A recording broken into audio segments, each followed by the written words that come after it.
Les populations civiles à l'arrière des combats vivent les violences de la guerre. Habitations, routes et jardins sont détruits. Dans les territoires envahis, les populations fuient devant l'avancée des troupes et subissent parfois les bombardements. Les populations font aussi l'expérience de la séparation, de la douleur face à la mort des soldats ou aux blessures des mutilés. Pour faire face aux besoins militaires, de nombreuses usines d'armement sont construites dans tout le pays. En l'absence des hommes partis au front, les femmes et une main-d'œuvre immigrée y sont massivement embauchées. Dans la métallurgie, par exemple, un ouvrier sur 4 est une femme. Les femmes participent aussi à l'effort de guerre dans de nombreux autres domaines. Elles travaillent notamment dans les hôpitaux, à la Croix-Rouge ou encore dans les transports ou les transports en commun, comme ici à Paris.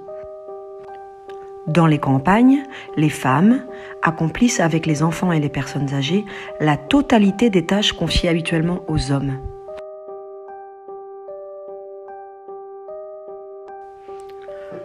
Pendant ce temps, une pénurie de certains aliments apparaît en France dès 1915. Une pénurie, c'est un manque de ce qui est nécessaire. En effet, les prix de nombreux produits, comme nous l'avions vu, connaissent une forte hausse. Celui des pommes de terre est ainsi multiplié par 4 par exemple, tandis que celui du charbon fait plus que doubler.